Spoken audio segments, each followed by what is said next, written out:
Hey, Ben, was it snowing down at City Hall a little bit ago? You bet. Yeah, I had to bring out a shovel.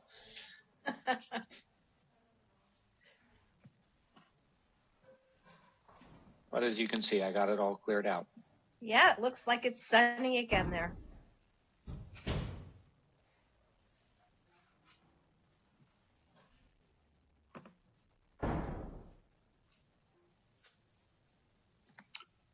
Yeah, I have to admit, I did not realize or wasn't aware that we had a spate of cold nights coming. So I was out at the last minute this afternoon trying to cover my citrus, some of which is rather large, which is fine, except for it was windy. And it's like watching the Keystone Cops when I try to do that. We'll see in the morning how I did. The really big lemon tree is going to have to wait till tomorrow. Both Jan and I will have to tackle that one. But that one could take one night. And I don't think we hit 28 till like about 5 o'clock in the morning, I think, with the forecast. So, but evidently this goes through Friday, I'm told. So great. Well, I had the kids at Taekwondo, and they were out having their class out in the parking lot, and all of a sudden it started snowing on them. So you guys got snow, interesting. Withstood it for about 5 minutes, and then the teacher decided that she probably should bring them in. We got rain here for a minute, couple of minutes. But I didn't see snow. Who saw snow in Kentucky? Anyone else? Well, I was more down towards Petaluma there, so maybe it was there. But it was pretty funny because I was sitting in the car and I'm like, what the heck is that? And then I realized it was snow. The last time I saw snow in Kentucky was like 1971. That's a while.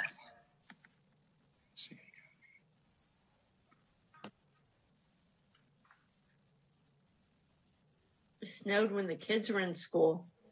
Riley yeah, I remember that. Yeah. I remember them getting cardboard out and trying to slide down the hill on it. And we went behind City Hall. Nobody had played in that snow. It was awesome. That was like 99, 2000, somewhere in there? Yeah, the kids were little. I took them out of school in the bad parent. We went and played in the snow. Yeah.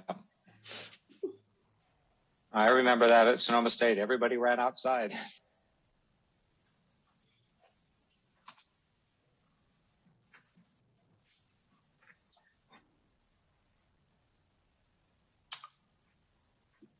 All right, let's see here. We are at 5:30. I'm looking, it looks like most of our participants and attendees are here. I'm going to ask staff if we're ready to get rolling.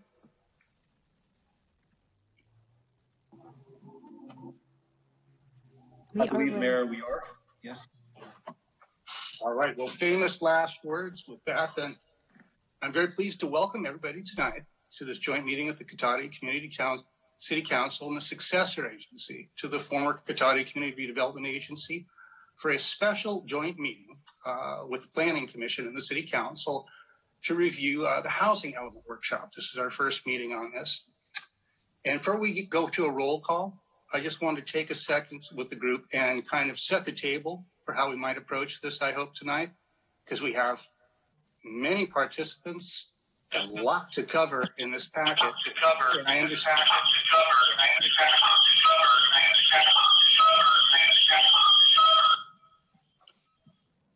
As much as I'm a fan of Jimi Hendrix, whoever's mic is open, I will ask you to close your mics because I think we might have some feedback problems tonight. So with that, we need to stop by 7:15, I understand. So we don't quite have a full 2 hours. So I wanted to suggest, first of all, this is an introductory meeting. There's no final decisions or need to reach consensus required tonight, which is fortunate because this is the first time we're looking at it. We're here to listen to staff presentation and suggestions. We're here to ask questions, to listen to the public, and to share our initial thoughts, reactions, our yeas, our nays, and any general direction we want to share with staff. So to accomplish this, what I want to suggest tonight, I looked through the packet, like all of you, probably several times, and I see that it divides up into two main areas. We have a presentation, which culminates in 4 issues we're being asked to consider. So I think after we do our initial public comment, I'd like to have staff do that. And if we could stop right there after those 4 issues, That would give us a chance then to have a round of questions from everybody that might have a question on the commission and the council, go to another public comment, which I think would be fair, and then come back to see if we have a round of comments, again, from the commission and the council. And it's, again, the same things, yays, nays, reactions, whatever that might be.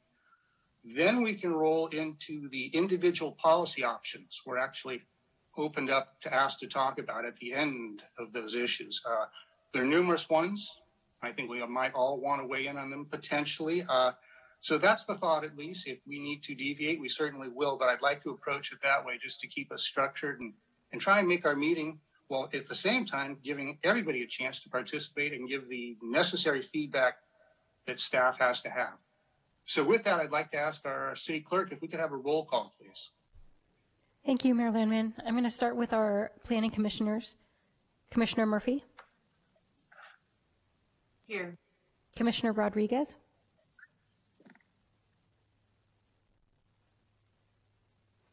I do see him here. Commissioner Rodriguez.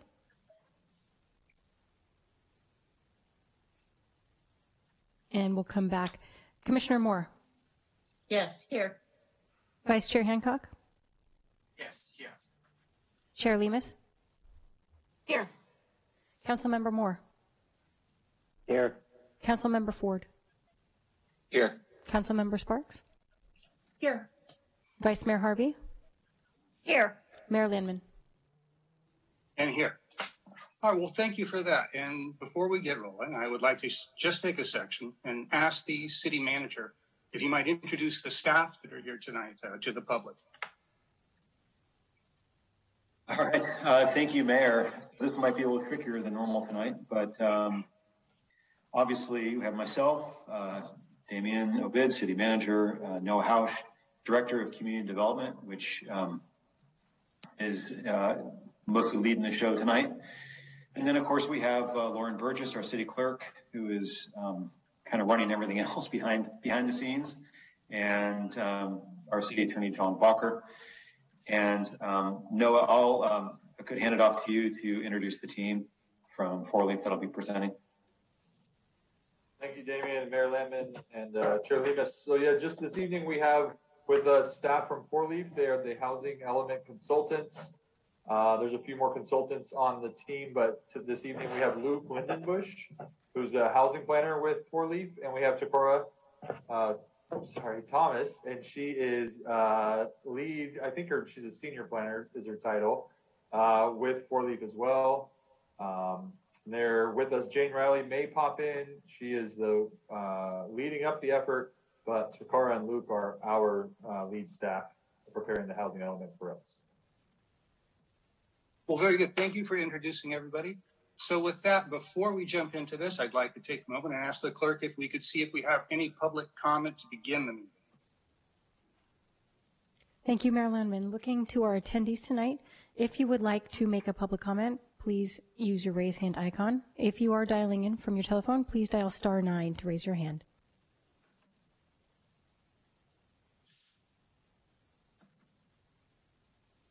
Mayor Landman, then we'll end public comment.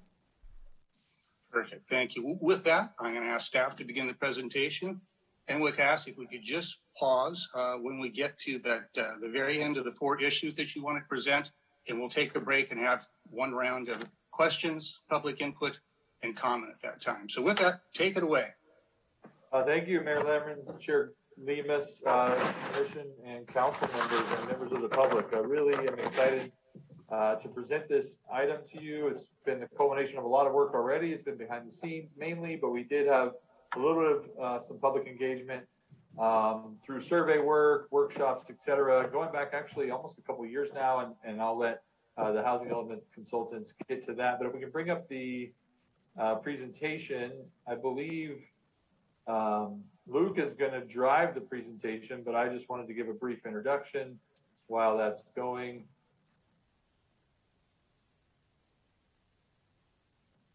So here's the landing page. As identified here, this is a joint meeting for all of us. We will be focusing primarily on the initial site assessments and some of the statutory programs. But briefly, I'm Noah Hausch, as identified, and we've already introduced our consultant team, Four Leaf. From Four Leaf, we do have a Civic Edge, a public engagement team. They're not on the meeting this evening, but they have been helping us. And our environmental analysis of this document is planned to be by Rincon. They've been doing just some behind the scenes preliminary work as well. And their efforts will really get going once we get the draft document out to the public. So just be aware of that. Really briefly, I just wanted to identify some of the statutory requirements of a housing element. So we are required by the state to provide goals, policies, and objectives and programs to preserve, improve, and develop housing within the city. We have to identify the projected housing needs for all segments of the community, identify a number of sites that can accommodate our RENA projections for the next 8 years.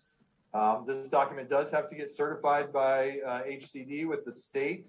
And like everything the city does, it has to be consistent with the general plan. So I just wanted to touch on those.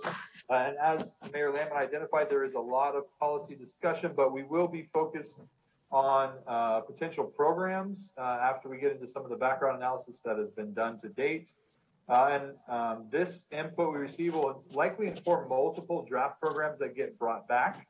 So please, in addition to these specific policies and programs in front of you, please do feel free to speak broadly. Because that will also help us to sharpen our pencils as we really draft policies and target some of the things that the state has told us we have to do.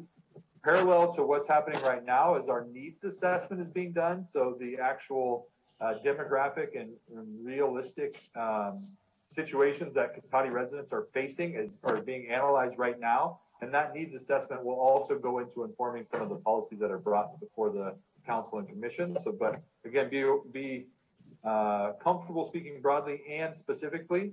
And then we are going to have a high level discussion of the housing opportunity sites.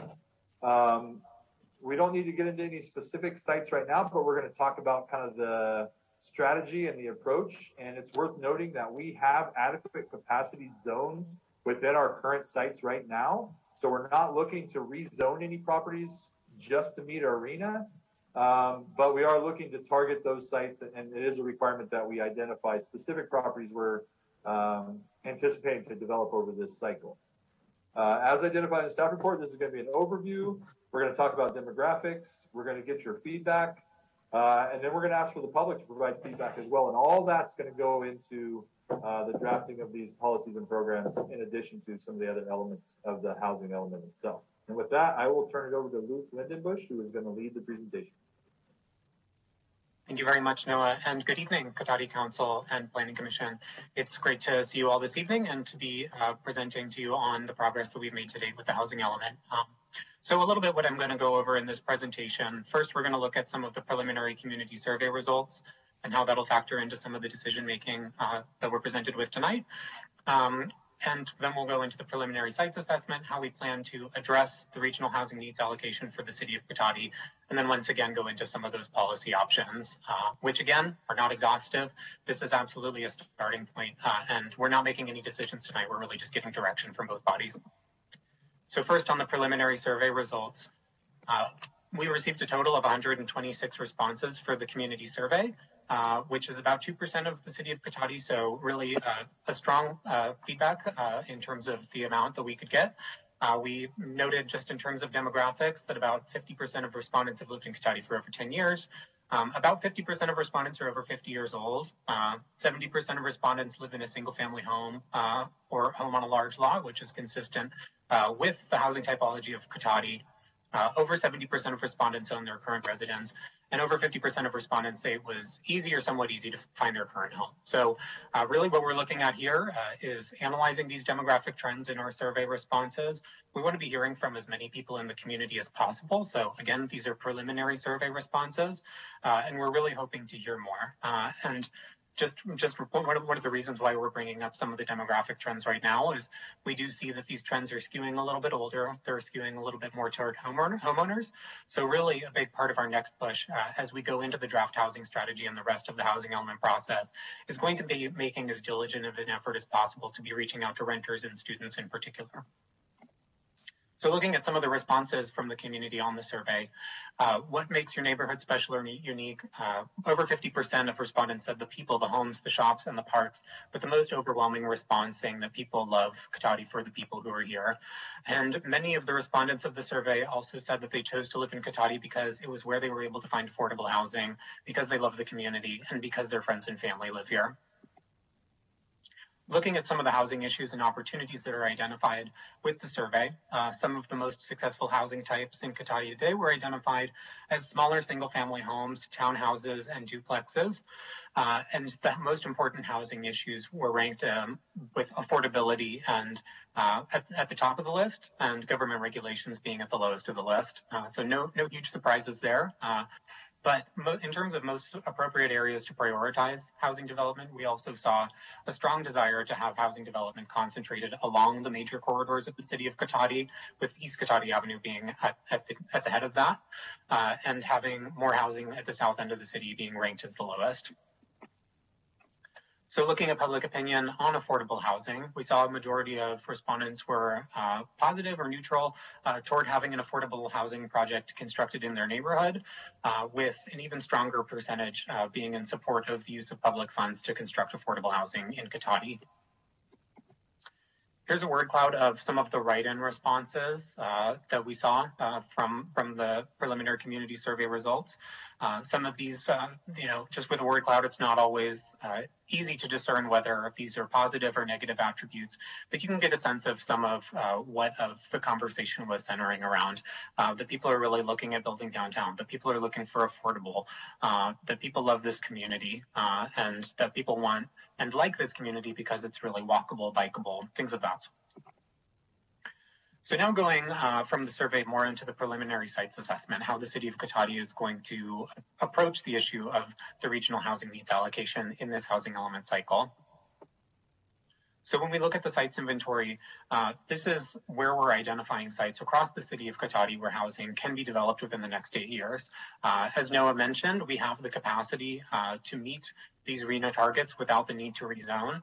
This is really important for us in the housing element process because it's going to save us a lot of time, it's going to save us a lot of energy, and it's going to allow us to focus on really having a housing element that's more tailored to Cotati's needs, as opposed to spending all of our time trying to jump through the hoops of rezoning in a really compressed time frame.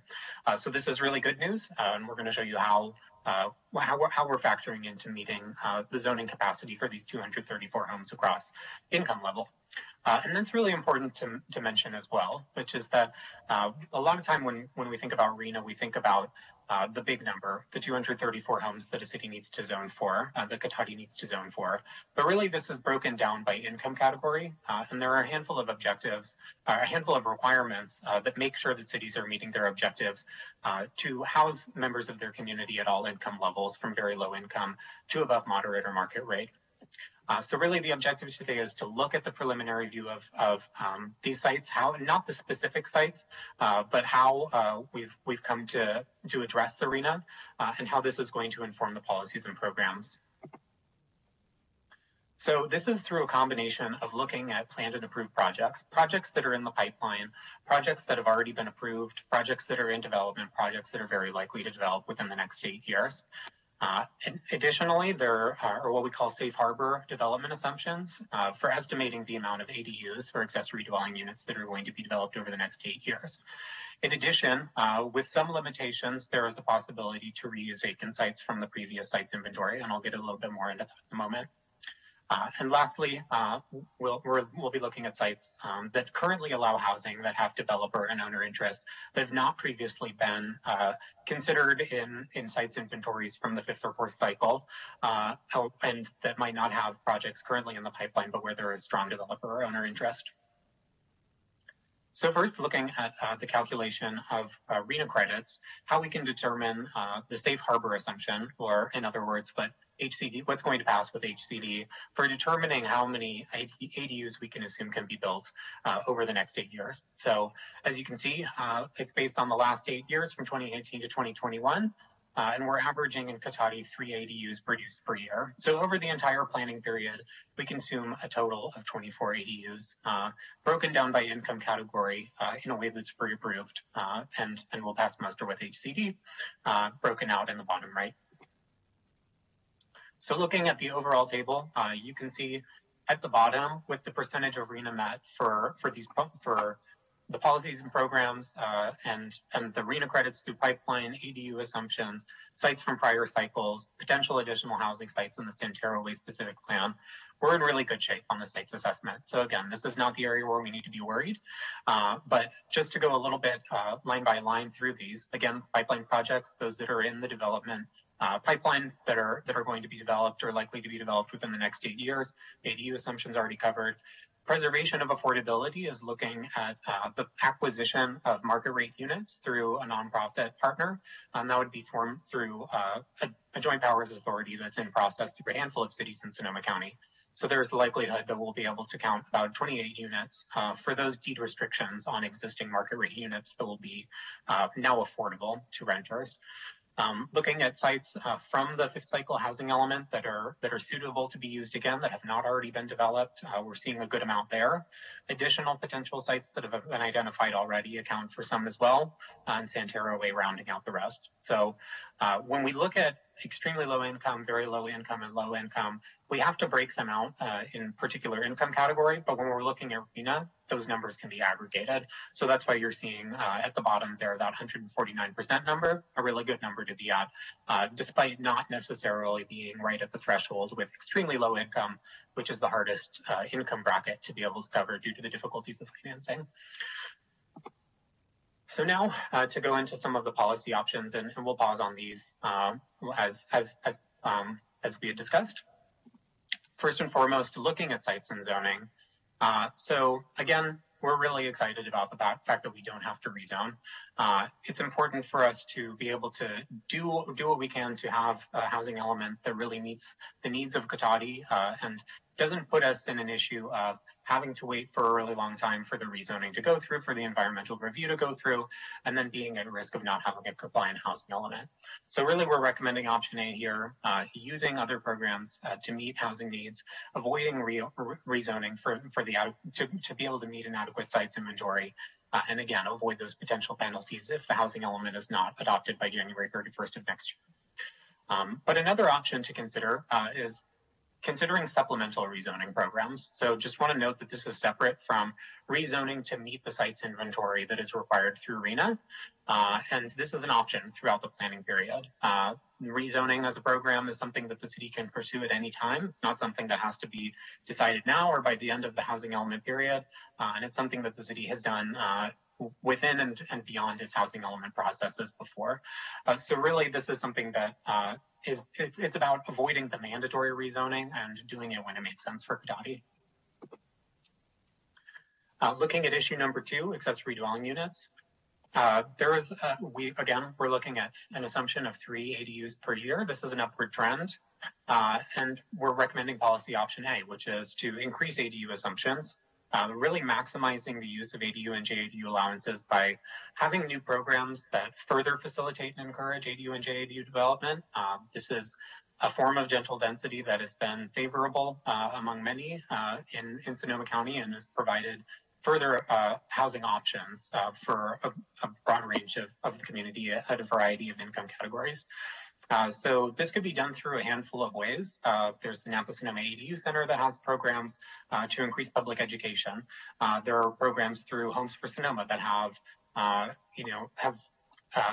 modular units that are built and are that are facilitated to be built within the community with forgivable loans. There is also an option to have pre-approved design with the city of Cotati, where it's easier to be able to develop an ADU or a JADU within the kinds of design and development standards that you want to be putting forward as a community. So really there's a number of ways that we can get past 3 per year. It's a pretty conservative number, and that could help factor into the RENA. The option B is just as good of one, to use the HCD safe harbor ADU assumptions of 3 per year and not commit to adopting additional programs.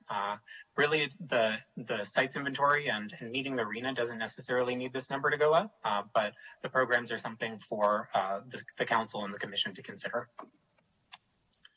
Issue number 3 is that of no net loss. So no net loss really, in its most basic understanding, is say that you zoned or had the adequate amount of zoning for the exact amount of Cotati's RENA. This is something that we wouldn't recommend, because all it would take would be one site being developed as something else, being developed at lower units than are assumed within the housing element, to potentially put the city of Cotati out of compliance. So really, many jurisdictions take the option of having this buffer of 30%, having more sites than the city would need to just make sure that there are adequate sites to be able to make sure that you're not going out of compliance with your RENA in each income category. So you might be asking, why wouldn't you be recommending this? Just going for the 130%, because there's a little bit more nuanced ways to do it. And that's why we're recommending policy options B and C. One of these options, B, looks at the development capacity assumptions.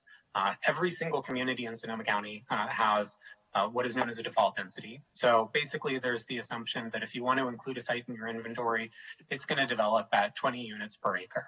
The problem is that a lot of perfectly viable sites to include in housing elements are not zoned at 20 units per acre and would require a mandatory rezoning if they were going to be included at that level of zoning. A lot of the time, this comes in just a little bit below 20 units per acre at about 16 or 18 units per acre, including many of the sites in Cotati. Some of the sites in Cotati are zoning much higher, so this is not necessarily applicable on every site. But really what this is about is making sure that we're looking at realistic capacity. And we do this by looking at past development patterns. And in Cotati, we can see that Cotati really is developing at about 80% of what is zoned. So we're going to be able to reasonably decrease development capacity assumptions here, and it's still going to pass muster with HCD. So this is one area where we're recommending looking at how we're going to be dealing with our sites and making sure that we don't incur any net loss. And option C really more directly deals with this idea of having a buffer. So you don't have to be scrambling to rezone a site to be able to have a compliant housing element over the 8-year planning period. And this is accomplished through what we call an administrative B list of sites that could be added to the list as needed if something develops, again, lower than anticipated, with lower density than anticipated, if it develops as something else, like a commercial use. But similar to option A, it identifies sites that can be used, but doesn't include them in the inventory. So one downside of including a site in an inventory is that you can't use it more than 2 cycles, with 2 consecutive cycles without a strong justification, but there's a reason that you can include it a 3rd time. So this option is good because if there are sites where you know that it might develop at some point in time, but really, there's not that much worry about making sure that there's an adequate sites inventory now. There's an opportunity to be able to make sure that that list can be added if something else develops differently without needing to go back and give an amendment to your housing element and possibly fall out of compliance at any point in that time. And this B list can be added to the main inventory of the housing element whenever necessary on an annual basis with the annual progress report. So for those reasons, we're taking a nuanced approach to no net loss, making sure that the city of Cotati is in compliance throughout the entirety of the 8-year planning period. Again, we're in really good shape, but we're recommending policy options B and C to make sure that development capacity assumptions can be decreased where appropriate, and that the B list of sites as needed can make sure that as the city moves forward within the next 8 years, that it's going to be in good shape.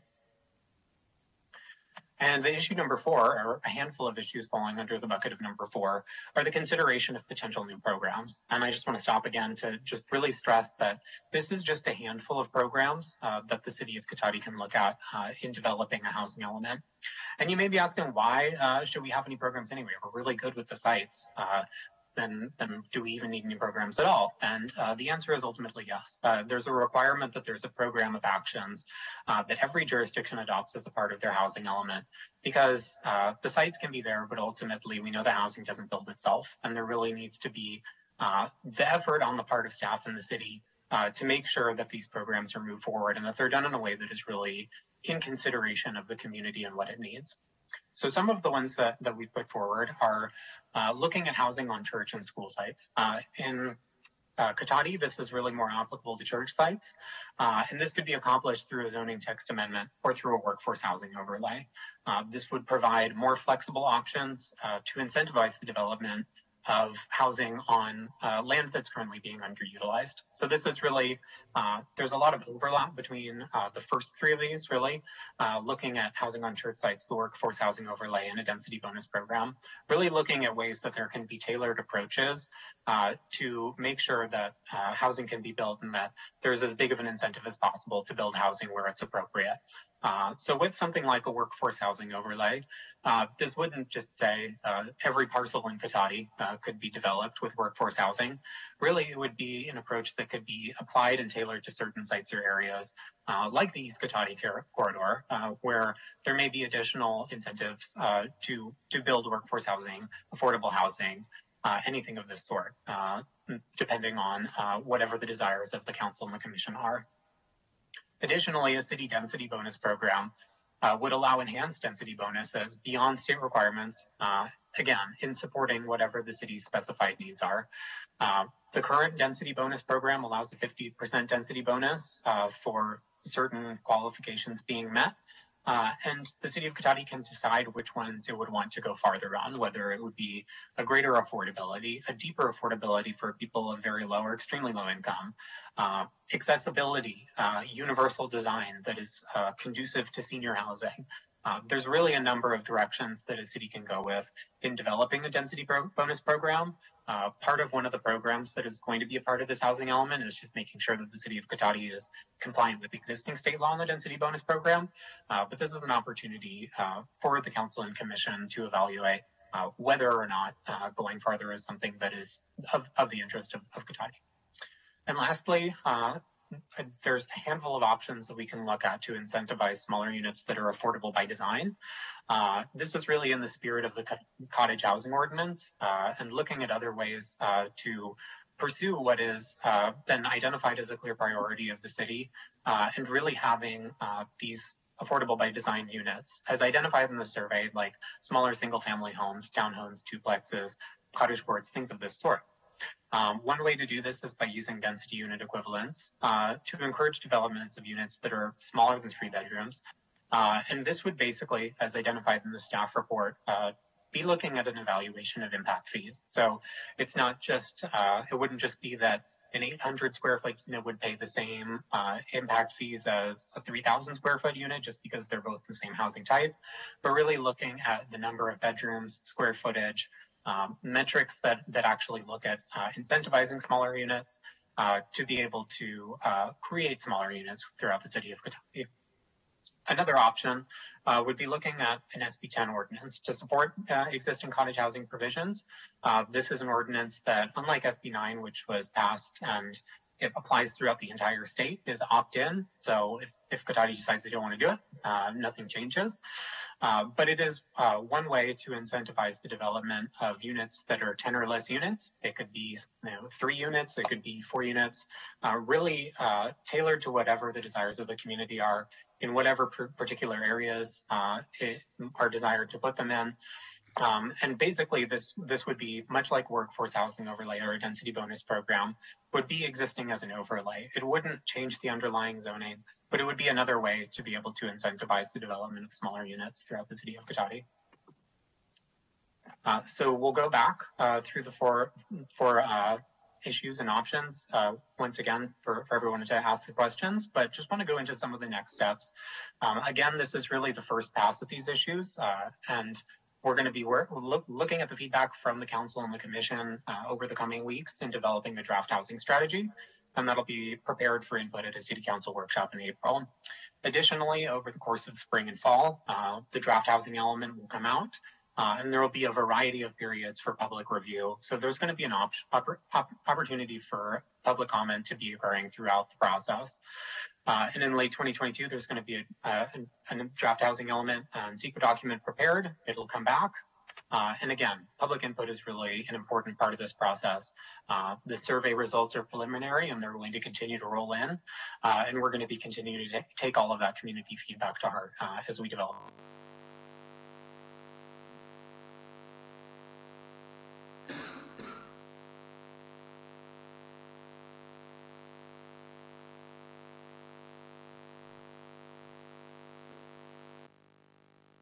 and plans. changes need be. So with that, we're already there because I wanted to break that up in the middle so we could deal with the first part of the presentation and deal into the proposed policy separately because this is a lot to work with. But I think we'll just take 2 passes at it so we have time, because I don't think 1 round of questions and comments is enough to deal with all of this for all of us. And fortunately, the presentation was rather quick, which was excellent, covering that much data. So with that, what I'd like to do is just open to begin with for questions on the general presentation. And so the initial issues that were put forward to us, which you can see on beginning on packet page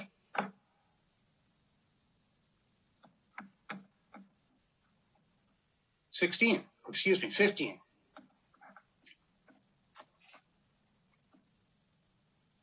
And let's change that. It's page 14.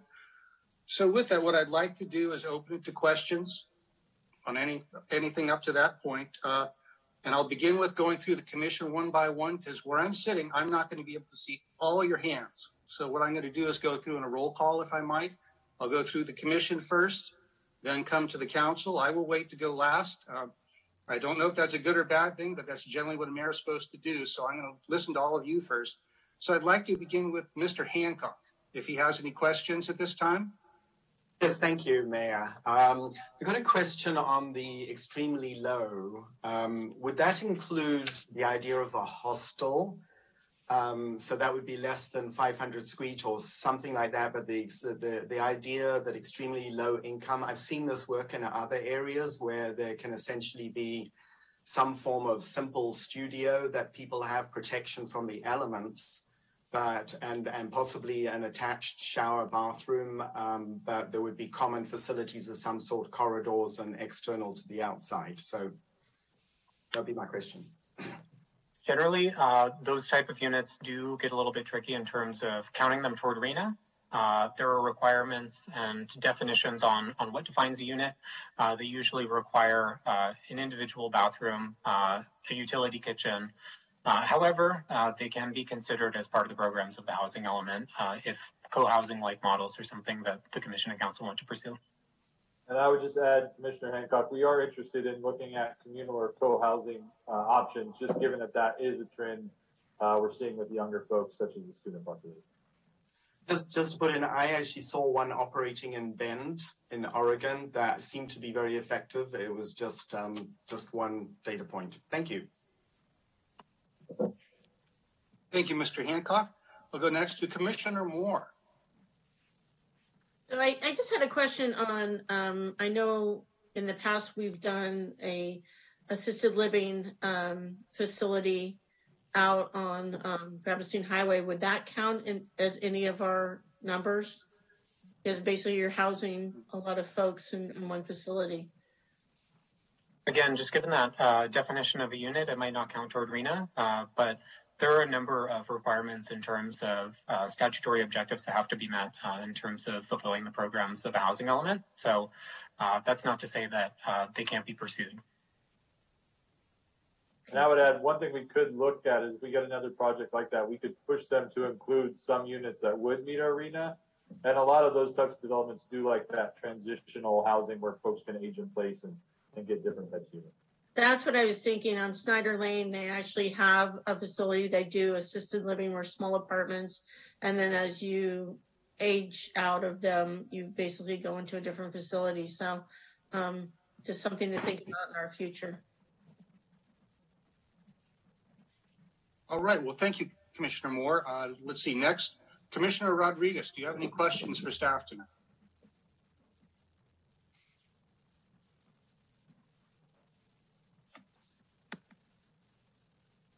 Let's see here.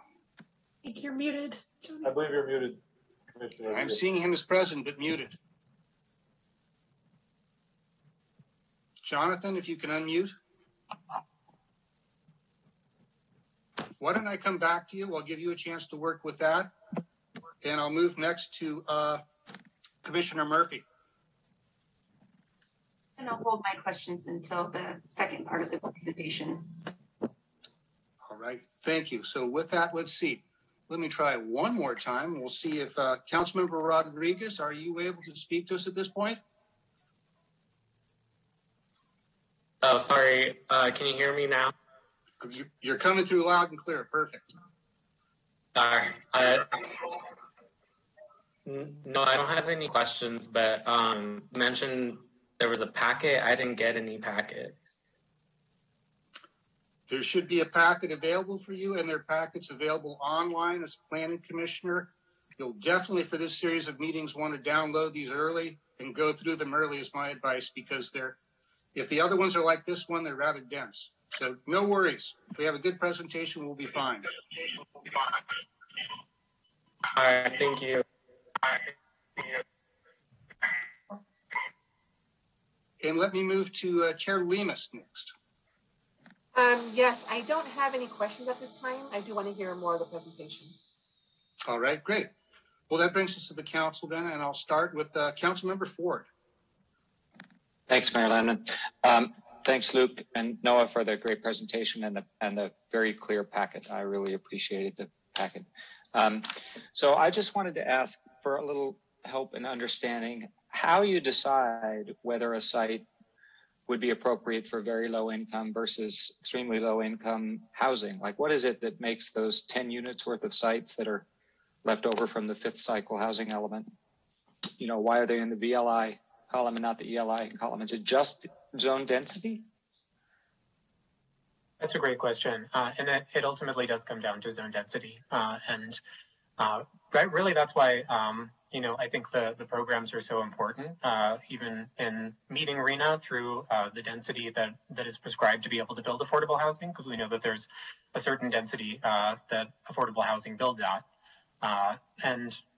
If without that, then essentially these sites could be developed at any sort of income level. And let me follow up just a little bit. So are those densities that determine whether a site is appropriate for extremely low versus middle or moderate? Are those the same in San Francisco as they are here, as they are in Lake County, or are they somehow tailored to the housing mix and the building density of the locality? So the default density does change between communities. For Saudi, the default density is 20. For larger cities, Santa Rosa is 30, for example. And San Francisco's is definitely even higher than that. So when you say default density, that means a site that's zoned for 20 can be claimed to be appropriate for extremely low or very low, or? Correct. And it also looks at the development patterns of affordable housing in Cotati. So that's part of how we're able to justify the realistic capacity of how these sites develop. On some sites, we'll be going with potentially less than 20 units based on the history of how affordable housing has been done in Cotati. Okay, thanks. All right, thank you for that. Let's see. Next, Councilmember Moore, do you have any questions on the first part of the presentation? No. Well, I do have a couple. If you're going to break these down into segments, I think initially the recommendation is on the zoning that we don't have to rezone, so we're good on that. And then you're going to go on to the different sections. Yeah, what I'd hope to do is we can talk about the issues that are listed beginning in packet page 14. And then we'll come around for a second pass and talk about the various policies that are being asked for. And I also certainly will have some flexibility. If somebody thinks about a question or something they want to say about something earlier or about an issue later on, we certainly have some willingness. So if there's any lack of clarity, just go ahead and let it go now. We'll take a second pass so nobody will miss an opportunity. Thank you. And Mr. Lindenbush, you had indicated that Cotati's density was 20 per acre? That's the default, yes. Okay, thank you. I'm good. Thank you, Mayor Lehman. All right, thank you for that. Let's see. Next, I'll go to Councilmember Sparks.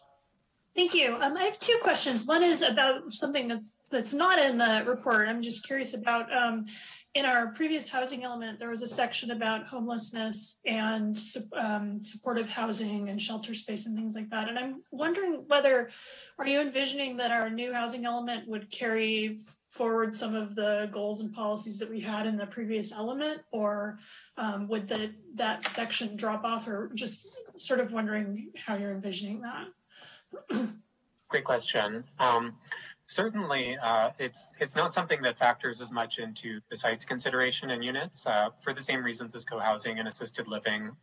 Homeless shelters, for example, usually can't be considered for units. So they're what are called non-unit objectives, but those can absolutely be considered and carried over into the 6-cycle housing element. Homelessness has certainly not ceased to be an issue, so I don't see why it wouldn't be included. Right. And then I have a question for Mayor Landman. If I have a clarifying question about one of the policy suggestions, should I ask that now, or would you like me to save that for when we're having the policy discussion?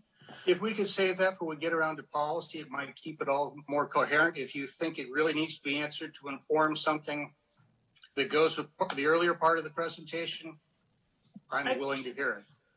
It was part of issue 4, but I think those are the policies, so I'll hang on to it. That's the problem. It kind of overlaps, you're right. Yeah.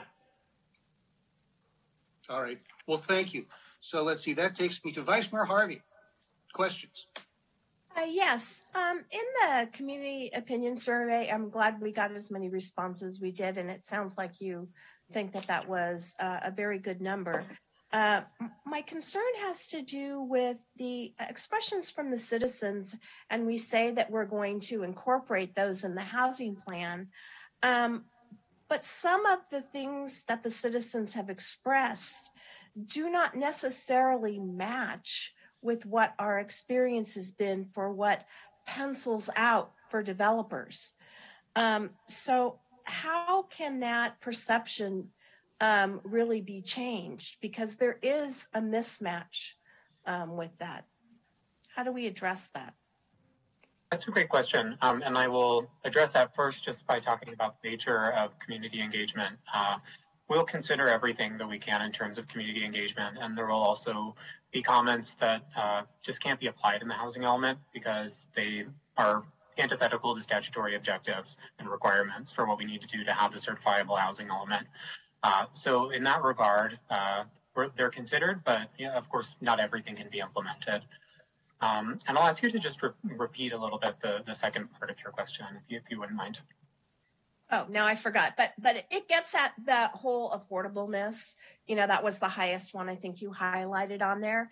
And again, we have had situations where we have entitled projects and worked for, years with different groups to get them actually built. And they either can't get the financing or they come to a point where it doesn't pencil out for them. And I didn't see anything in any of the programs or strategies that really help with that. It seems all about just making things smaller. It doesn't help us get anything built. And that seems to be a lot of what the problem is, especially considering, how you say we have enough spots to meet these needs, but they don't get built. Thank you. I better understand your question now, so I appreciate that. The housing element is basically broken down into 4 sections. It's identifying the housing needs of a community, which is largely what's been done and focused on in the kickoff presentation with some of the demographic trends and what the city is looking at. It's identifying the sites, second most. It's identifying programs to address the housing needs. And the 4th is looking at constraints. And I think that the part of your question is really looking at constraints to development. We have to look at both governmental and non-governmental constraints.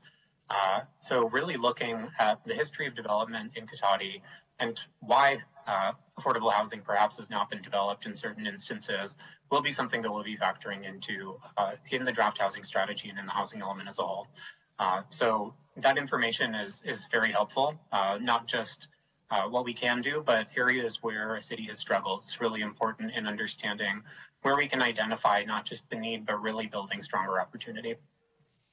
And this is Noah. I would just like to add, Vice Mayor Harvey, I really appreciate the question because I meant to highlight that we have put forward as a discussion item as a part of the strategies discussions we've had with the council, looking at housing financing and where the city can try to assist with that, and that will be the topic of some of our future programs. So I didn't bring it up in this report because we've already talked about it with strategic planning, but just know that we are looking at what we can do with that and we're waiting to see some of the constraints analysis before we formulate those. Thank you for that, Noah, because that is really helpful, considering that seems to always be where we fall down, and try as we may. I mean, I really thought we were going to have that apartment housing down by the train station, and those poor folks, struggled. So thank you for that. That's all I have right now, Mayor. Thank you, Vice Mayor Harvey. All right, let's see. While I have Mr. Housh's microphone open, I have a question to ask, and it might be better suited to him, I think, but I'll let staff decide who wants to answer that. And the only question the presentation was fine, no general questions about that. One question on the 4 issues that I had was on number 2, the ADU approach. And what I read in the packet was very open-ended. Just in general, it seemed to suggest, although we had enough sites to be okay, to find safe harbor with our normal production of ADUs, there was an encouragement to start pushing to develop a lot more. And knowing that along with the positives of housing, you get the negatives of increased crowding, parking, issues like that, I wasn't sure if that was something I wanted to support.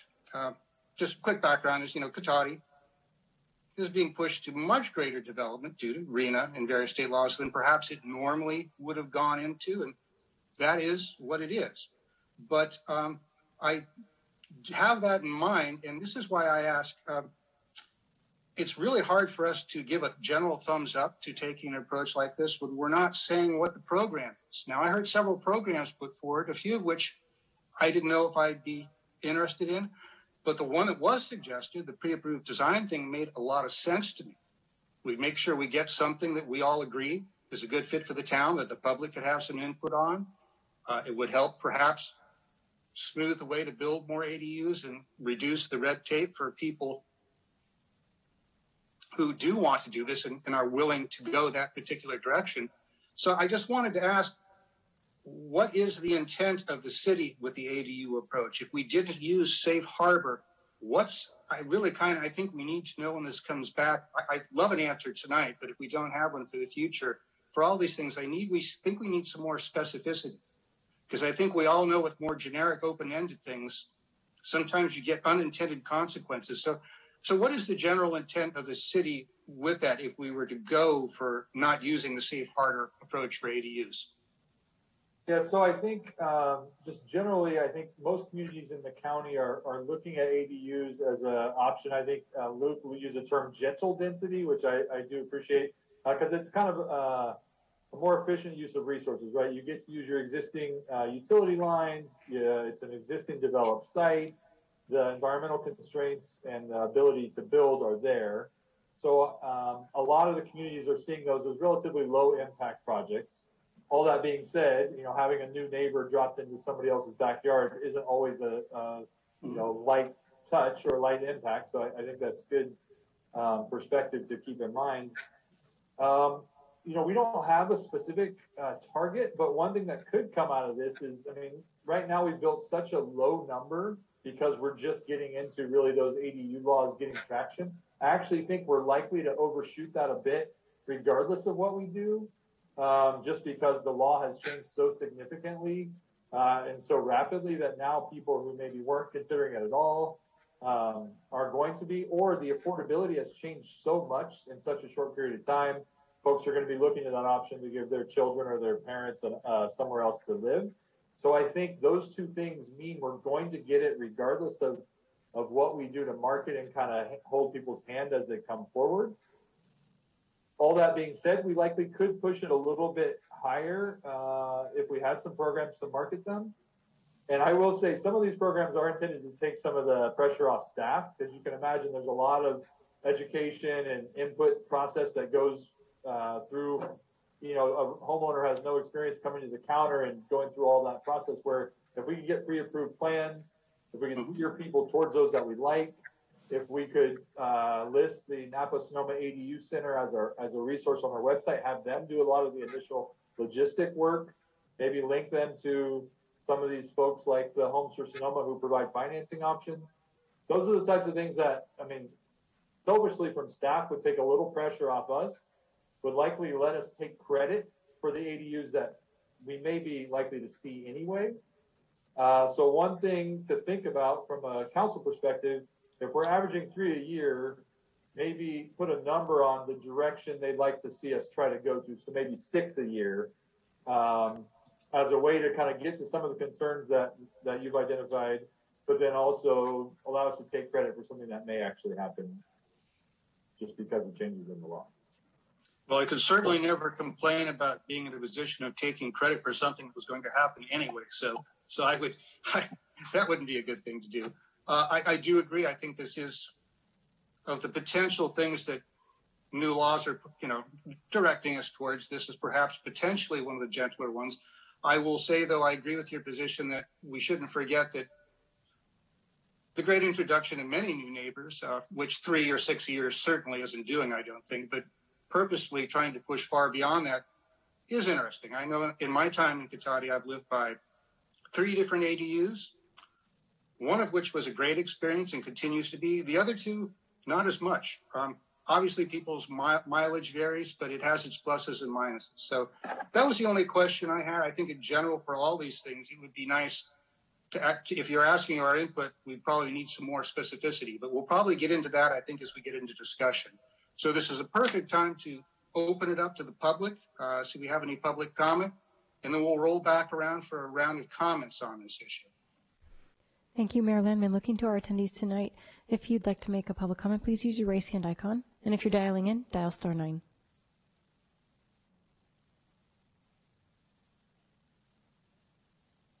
Mayor Landman, that will end public comment. All right. Well, that brings us back. So we're going to just did what we did last time with questions. We'll now open it up to comments. And I'm sure staff would be very interested in hearing what you like the sound of, where you have concerns, what works, what you think doesn't work, and any other ideas or things you'd like to share on the topic of the presentation and some of the issues that were put forward. And I'll begin again with Commissioner Hancock, please.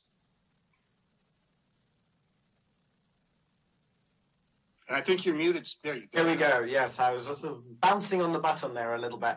I appreciate the overview, and definitely it's nice to have, as Mayor Landman sort of said, nice to have the programs identified.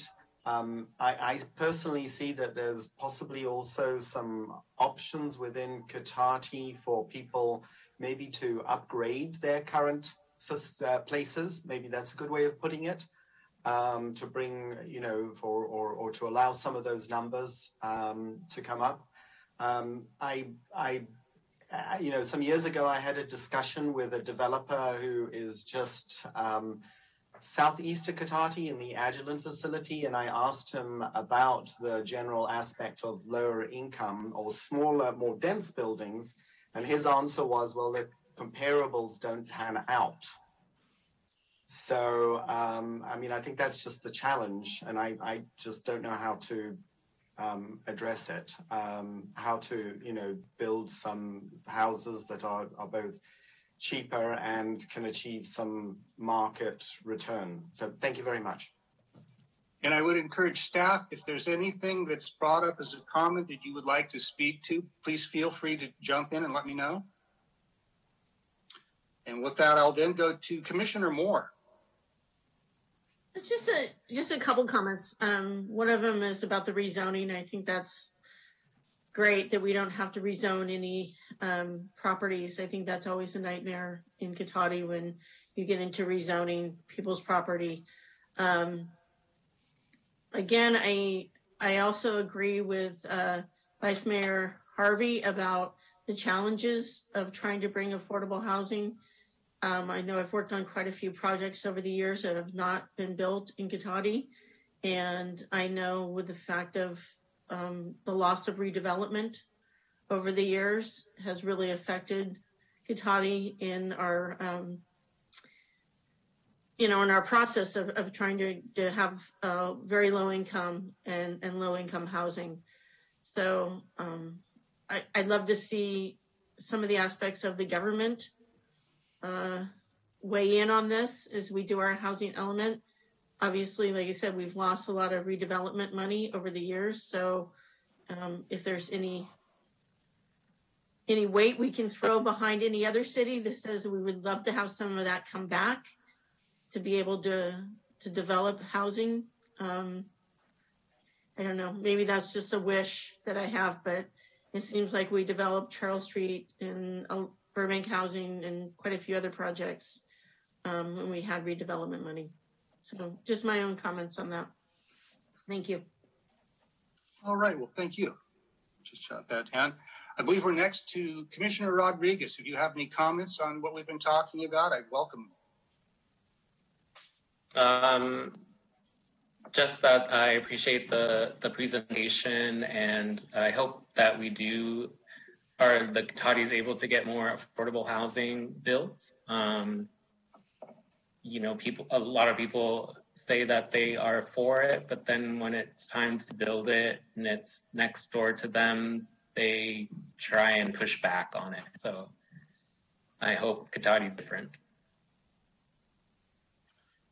Well, it has been said many times in the past that Cotati is different, so we're probably good there, I think. Thank you for that. Let's see, who I have next? Commissioner Murphy, I know you indicated you had some comments you wanted to share. I do.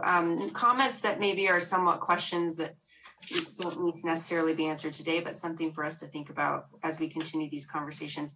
Overall, I think as a resident, all this information is so incredibly helpful and very detailed. It's still hard for me to visualize what this means for the community, how it will look different in 5 years, 10 years, 20 years.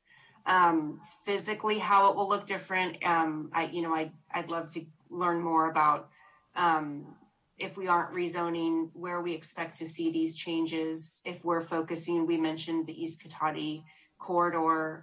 If we could just talk more in the future about what the look and feel would be, and if this is a change that is noticeable and the good from that and maybe the challenges from that. I'm just still having a hard time wrapping my head around it. I can understand the policy and the numbers, but I can't really picture how that's going to affect Cotati as a community.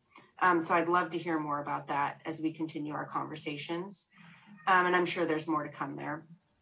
A couple other things that stood out to me, really curious, and this, I know this probably doesn't play into our conversation today, but how we can continue to weave in keeping our current affordable housing affordable, because I think that's something we don't want to lose sight of.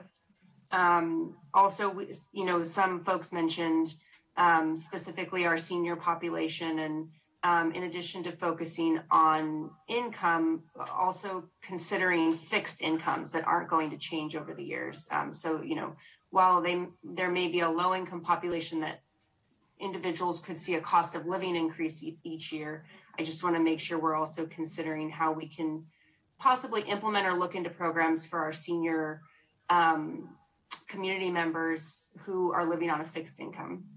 And then the last thing was just oversizing in housing. I think I read in the packet that for large households, 50% of our large households are renters. So to me, if you're renting, that could be very well most likely due to the fact that you can't afford to buy. And those are large families. So we're talking a lot about small housing.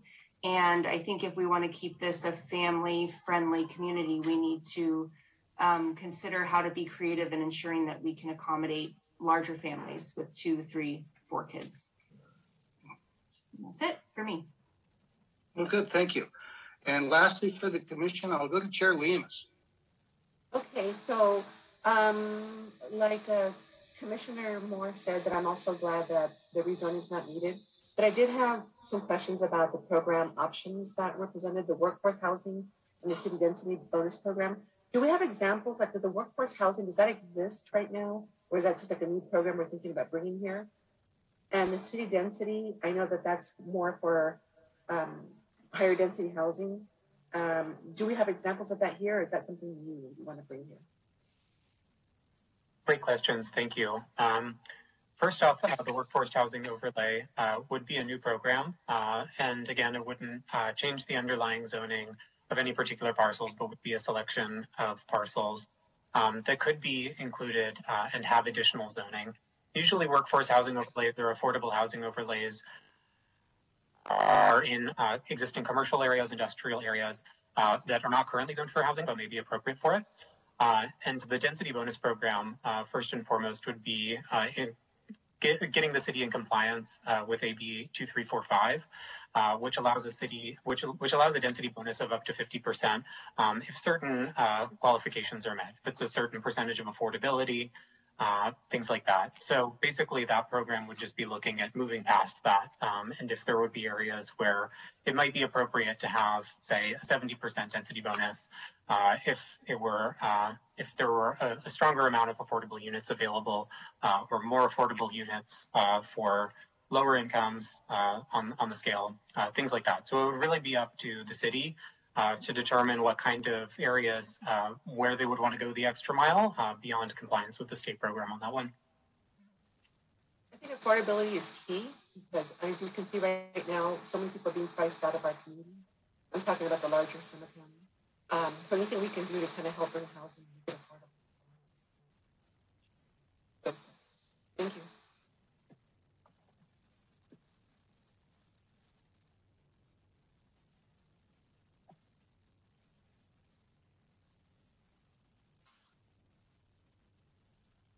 I'm not sure if the audio dropped out. I believe Chair Lemus had a question for staff, or did I miss that? No, I finished my comment. You did? Okay, very good. Thank you. Thank you. At that time of the evening, the internet's jumping around for all of us. All right, thank you for that. So that will move us then to the council next. And I will begin with Council Member 4. Thanks, Mayor Landman. So I'm going to talk about the 4 issues and the suggestions in the presentation in the packet about which directions we move. I'm in general in agreement with all of the proposed directions. But I think for me, the most important one is the affordable by design standards, which is kind of the last of the new program. I wanted to ask one question of staff and the consultants, which is just my general impression of how the housing element process has changed.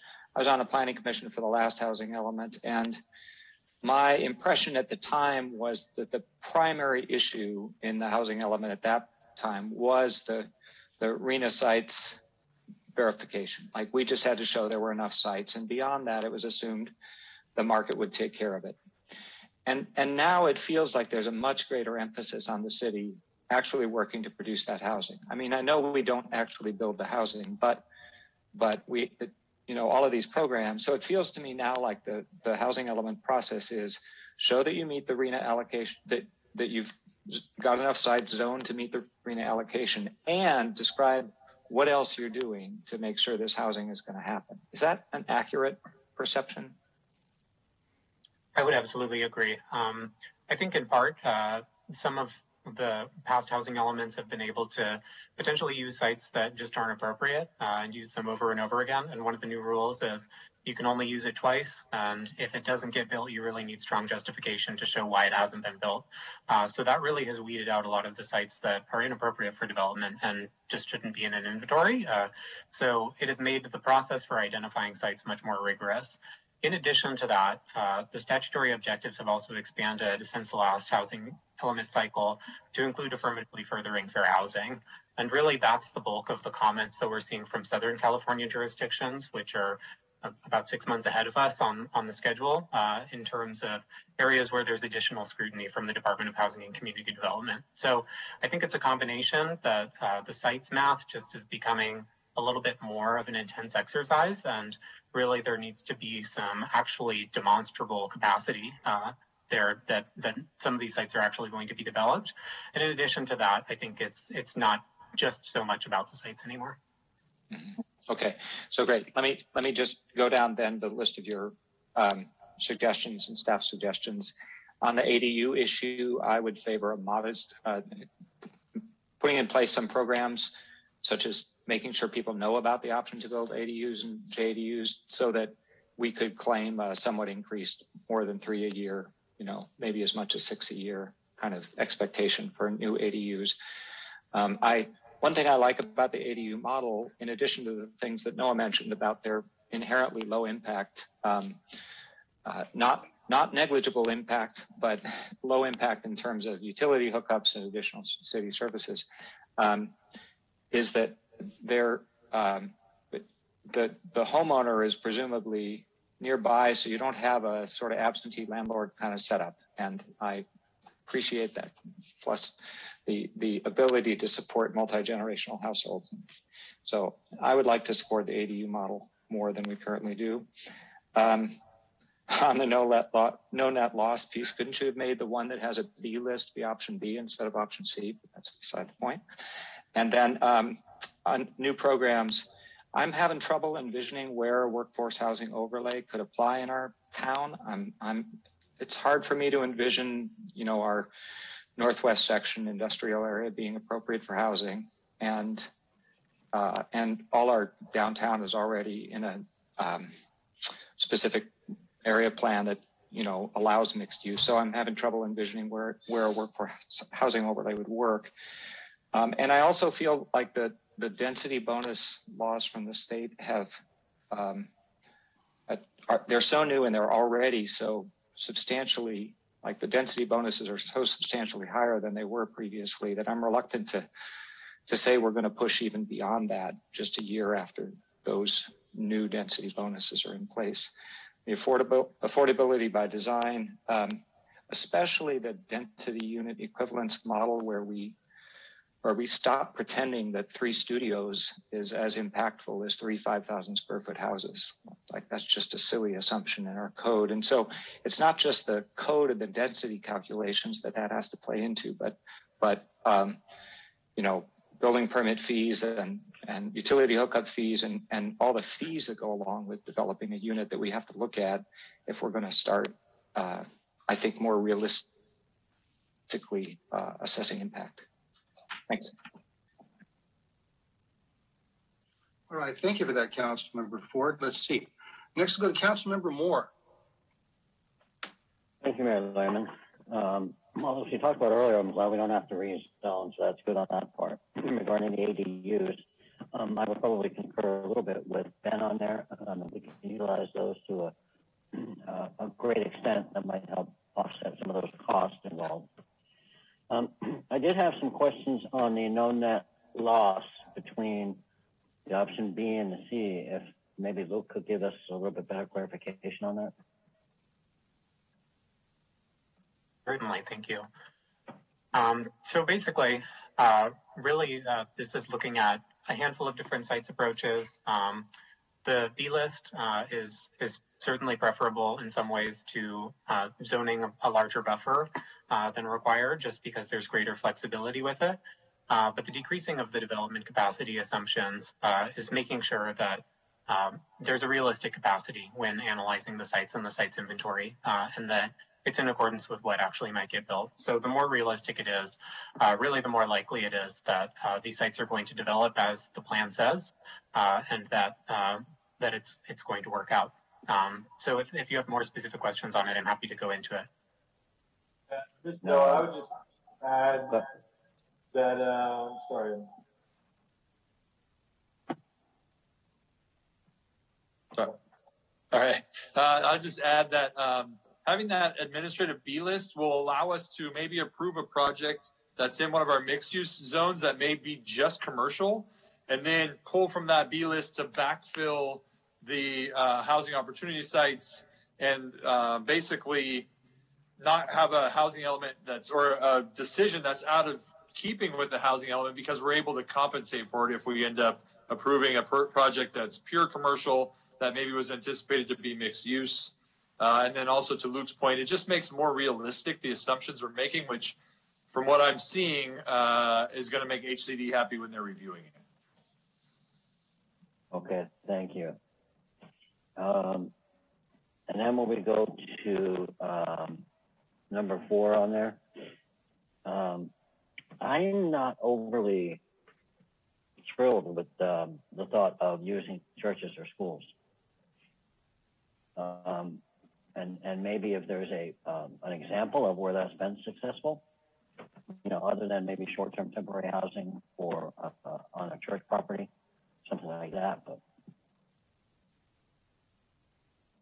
Yeah, this is Noah. I'll jump in. You know, I think that's kind of a blanket policy that a lot of housing element folks are looking at, because schools have a lot of underutilized land. In Cotati, that's not the case, and churches to some extent also. So for us, it's going to be St. Joseph's, you know, the Catholic Church, and that site's already zoned as a part of the downtown specific plan. So for us, it won't really make much marketed difference with regards to our existing land use policies, but it might be something that we could talk about with HCD, schedule some meetings with the church, let them know what our policies are, what their zoning is, kind of do an education campaign similar to the ADU issue for those folks who, the church owners, to be able to make sure they understand what their zoning is and what options they may have if they want to develop. And that was it. Those are the only comments I had on there. Thank you. Mark, you're muted. I believe Councilmember Sparks is next. Thank you so much. I really appreciate this report and presentation being so clear. I'll just get out of the way. Issue number 1 and number 3. I'm totally on board with the recommendations that were listed generally.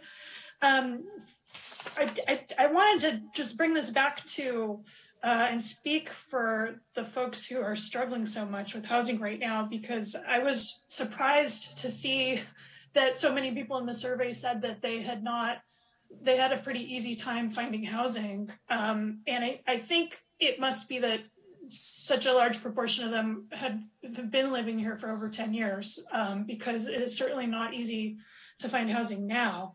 And I was really blown away by the number of people who are cost burdened, that 47.5% of renters in Cotati are cost burdened, paying over 30% of their income. And if we break it down by race, there's a huge inequity, which is 56.1% of Hispanic and Latinx people are cost burdened, and only 34.3%, which is still an absurd number, but 34.3% of white people are cost burdened. So I feel like we have and I know that's what we're all here to do tonight, but I just want to point out we all have a moral obligation to be creative and just do whatever we can to help this crisis on our end and all the levers that we have to pull. So to that end, for the ADU portion, issue number 2, I really am supportive of trying to increase our ADU number a bit. I agree with all the things that were said about ADUs before, in terms of that they're fairly low impact compared to other types of housing that can be built. And also, though, they help the homeowner in the larger home to afford their home as well. So it's a win-win that it helps people to be able to afford housing in 2 ways: the owner of the larger home and the person that they're renting to, most likely. So I'm definitely in favor of that. And talking about the potential new programs, issue number 4, I'm extremely interested in incentivizing smaller units that are affordable by design. You know, some of my colleagues brought up the idea that we have seen housing get approved, affordable housing, and then just doesn't get built because it doesn't pencil out. And, you know, what can we really do about that? Well, I feel like creating policies that enable affordable by design housing is something we can do. That's something we can do to make housing get built here. And I think I would really like us to see, I'd really like to see us, in addition to some of these other ideas that were proposed for the policies and new programs, I'd like to add another, which is that we make a policy that we are going to try to streamline and incentivize affordable by design housing by removing council review and making a ministerial approach to some of the kinds of housing that we really want to see. So, for example, in the survey that went out, the number 1 type of housing that people thought would be a good fit is smaller single-family homes, something that would fit in with our cottage housing ordinance. So I would love to see us make that like really do the hard work of figuring out what that should look like, what we're going to require, and then have a huge amount of certainty for people who are considering building those kinds of developments by making it a ministerial review process. And if I don't know if there's some way we can use the SB 10 idea that was in the packet to enable that. But right now we've got a situation where large single family homes, which were the last place finisher in our survey of what we need, those are the easiest to build in terms of there's certainty around the process. There's no questions about what's going to be required. And so that's what we're ending up with. Like even right now, there's a project that's going to be built that is large single family homes. And that's not what we need right now. So anyway, that was my last point, was just I'd really like to see that additional new program that we're going to try to streamline these types of smaller single family homes and townhouses and things like that. All right, I just want to indicate here, we have kind of mixed a little bit the two things, and that's fine. I just want to let everybody know we will, since time will allow it, I believe, take one more quick pass around for a combined questions or further comments. So for those of you who held off, perhaps like I asked about speaking about new programs, you're going to have an opportunity. And if something has come up for those of you that thought about something from the presentation that you wanted to comment on and forgot, we'll take one more spin at that. So, but before we do that, I'm going to go to Vice Mayor Harvey for her initial comments. Oh, thanks. I thought you were going to skip over me. So thank you for that. Mm-hmm. So I am okay with issue number 1 and number 3. I'm okay with those recommendations. I am generally understanding what the intent was on issue number 2 with the accessory dwelling unit approach. So I think that we have some capabilities there. We have used that in the past. You know, there's examples of it, certainly McGinnis Circle and in Kessing Ranch and Materi Circle. You know, there are ADUs there that and down on East Cotati Avenue that have been successful. So I think that that's a model that seems to fit with the character of Cotati and fits with the residents and their approvals of that. And lastly, when we get down to 4, a lot of these, for me, are situations where there's not enough information in the information that was given to us for me to really say yes or no. I have concerns. You don't even have on this particular slide all the ones that were in the packet. I thought we were going to have all the ones that are in the packet, but I am concerned about housing on church and school sites. You know, would we end up with RV parks in those? Because that's what would fit, but it is housing. So I have concerns. I really need a lot more info on that. I agree with Councilmember Ford on the workforce housing overlay in the commercial area. I'm failing to understand, with the exception of one of the examples where it said in an industrial building, you might have an apartment in there and the owner of it might live in there. That, you know, maybe is possible. But again, I need a lot more information on that. The density bonus program, I think the state program is already, you know, really pushing us, to the limits there. As far as incentivizing smaller units, affordable by design, I think that's some of what we were moving towards with the cottage ordinance. And I don't see people beating down our doors to do this. And the statement that was made that we, in the big housing developments, that we just let them go by and we don't question that. Well, having seen how long it took for Kessing Ranch to be developed, it was over a decade. So there was quite a lot, you know, that went on there. And I think that that's some of why a lot of us were intent upon having that cottage ordinance. So it did help get some of these things. Here's the design we want. I agree with Noah that we probably can do some of that for ADUs to make it easier.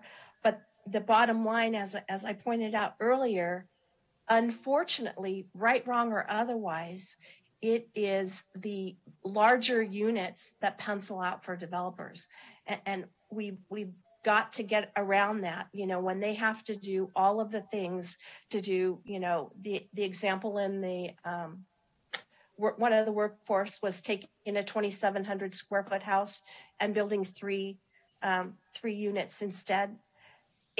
They still have to do all of the interiors. They have to do the multiple kitchens. They have to do the multiple bathrooms. They have, it cost-wise ends up costing, which is why, they do it the way they do. So I really wish that there was a nut to crack on helping with financing, because we don't build houses.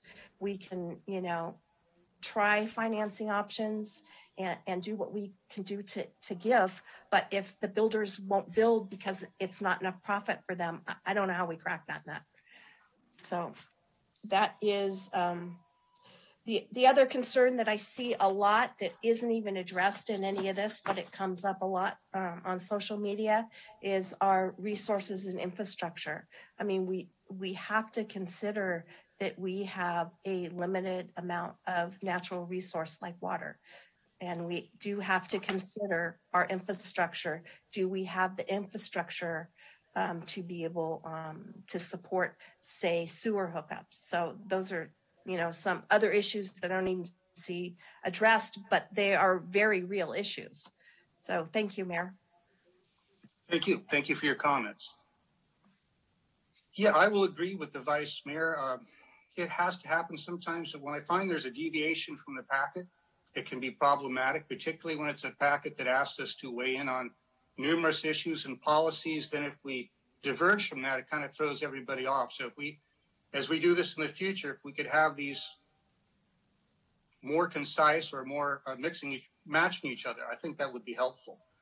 On a positive note, I was very pleased to hear that a simple description of perhaps the newest component and what the state's looking for in the housing plan is that essentially, beyond just meeting our numbers, is to show our plan, how we're going to accomplish it. Because that's very good for Cotati, because if you look at what we've done, seems to have really worked. Our numbers have consistently been good. The only place we slack is where everybody does a little bit in very low income housing. And that's more a nature of not of our effort, but the financial problem of it and the lack of funding from the state or everyone else to meet that need. So I look at that, I see those numbers, I see what we would have got if our project by the train station go on. I'm satisfied. I think I want to meet the requirements of the state. I don't have to like them, but I recognize I have to meet them, and I'm willing to do that. But having said that, because of these rapid changes, and I think Commissioner Ford alluded a little to this in a few specific examples, I'm reticent to go terribly far without a lot of specificity of what I'm being asked to agree to. So let me run through some of the comments I had on both the issues and the programs. Just do them at once here to get it done. I was fine with the adequate sites. I agreed with the option A recommendation. The ADU approach, issue number 2, I will admit I initially leaned towards the safe harbor because I didn't see a justification, again, based on numbers, things like that, to go beyond RENA numbers, particularly because one thing we miss when we talk about constraints, the constraint in Cotati is actually a measurable and important one. And it's because Cotati is a very small town that really strongly prides itself on that. That is the number one thing we have heard for years from people. They do not want excess development here. They point to our poor neighbor to the south and north and say, we don't want to be like that. I mean, we've all heard that. Anyone who's lived here a while or served here a while knows that. And I will note that if you looked at the survey, that excessive development was ranked right in there, just as high as concerns about affordability and availability, which tells me my view of Cotatians, they're where I expect. They recognize housing is more of an expense than it used to be. It's worrisome. Availability is tighter for a lot of reasons, but they still aren't really looking forward to a lot of excess development. So I don't think the door's open to that from my personal perspective. So it ain't with the ADUs though. I think that what Mr. House suggested, perhaps something like having a pre-approved design program, I could certainly supply that. Perhaps some of the others who would defend on the specific program, and I would agree with Mr. Ford, a mild increase I don't think would be problematic and would help us with RENA, but I'm talking a mild, if we're at 3 and we went to maybe saying 6 a year, I think that fits Cotati, and I don't think that's an issue. I don't really want to terribly push beyond that. Issue number 3, no net lost. I think I was okay with a recommendation for using B and C. I think the place I had the greatest difficulty was number 4 with the new programs. My initial reaction, I felt it was premature to ask us to weigh in on a bunch of really far-reaching programs for Cotati in terms of potential density that they could create when we don't even have the results of our survey. And looking at our history, that we've been actually very successful and can make a darn good case based on just our past plans and programs that we've used that will meet our numbers and build this housing as long as the financing is available. The one thing we can't get, and even that, we certainly do partially too. So I'm just at this point, I'm not really convinced that Cotati will need to adopt several programs, at least newer ones. I'd like to go back and look at our original programs that we have those compared, and kind of take a look at those and see what works. If there's a reason some of them don't, then those will have to go before I look at a lot of newer ones. However, some of the newer ones sound okay. Some of them I have issues, and I'll try to move through them quickly. Amending the zoning code to allow residential uses with church and schools. I'll agree with the outgoing mayor. I wasn't really enthused about that. It isn't something I come to a council meeting with torches or a pitchfork either, but it just strikes me, I don't see good neighborhoods coming from this. I guess I'm open to hearing a little more about it, but I wouldn't give it a fervent thumbs up tonight at all. The next, considering a workforce housing overlay zone that essentially would help housing in our industrial and commercial areas. I had a similar reaction. I believe it was Councilmember Ford questioned that a little bit. And I said the same thing. I really have a hard time seeing myself supporting that. I mean, that's a completely different thing than mixed use and PD areas, which I've supported for years, and we've all agreed to previously. But I just can't see good housing or good neighborhoods coming from opening the door to building housing in commercial zones, or particularly in industrial zones. Even if it helps us on paper make a few points with the housing HCA, I don't like having that, because once we have that on the books, I don't know what an unintended consequence might come from that. Same thing kind of with the city density bonus program. Conceptually, on a case-by-case basis, if we had a developer who had a project we really liked, say in a PDA, and they were looking for one thing just a little beyond what they could get through the state specific, I would be open to considering that as a council member. I think we all would. We wouldn't want to miss a good program, make a good building, if maybe something like that would help. But just having an additional city density bonus beyond what the state's already done, which is very expansive and very healthy, I think that the state's already taken up all the air with that. So I'm not really interested in that. I would prefer to just take it on a case-by-case basis and be open to that as a council. I know that doesn't help us with our needs, but I think it gets us better projects overall. Workforce housing, a program to purchase existing multifamily or new development PDAs using JPA financing tools. Yeah, that sounds interesting. I could support that. Obviously the details, the devil's in the details, but with that, sure. Same with creating a program to waive set to zero, pay down certain impact fees for very low income housing fees. Want to see the details, but yeah, I like the sound of that. Incentivizing smaller units of all types that are affordable by design. We already did this with cottage housing, and we haven't really seen where that's gone. And that was something different for Cotati, and the densities of it are much higher than the council members who were around when we first started discussing cottage housing some years ago. So I'd like to see that play out. I recognize that we legally have to allow many housing types, and I don't certainly want to try and make any housing type illegal, but I don't want to specifically encourage or push for getting certain housing types that may not be a great fit for Cotati. And I would say, for example, I think co-housing works great. We see in the downtown, but single room occupancies or dormitory style homes, I think I could see that in downtown Santa Rosa, perhaps. I don't think I can see it in Cotati, and I don't think most Cotatians would be thrilled with us pushing that. Let's see. Along with that, there were two ways of looking at this were being suggested. One was density unit equivalence, a concept to help us in our PD areas by essentially increasing the density greatly and valuing it differently. I'd be concerned about the density of the project. As I've said before, devil's in the details. Not sure if I like it, but one thing I know for sure I'd have to see before I'd agree to having something like that on the books and not a case-by-case thing to consider would be answers to the parking problems. Both of our major PDAs have significant parking issues. Just with the planned build-out we have, if we increase that densification by any great amount, that makes those problems much worse. I know the state doesn't believe parking is a problem anymore. Those of us that live here and work for our town know, unfortunately, it still is. So I want to see that solved before I'm willing to accept, in general, that sort of concept. And I was concerned with the SB10 style recommendation, local way of approaching that we're kind of going again by right.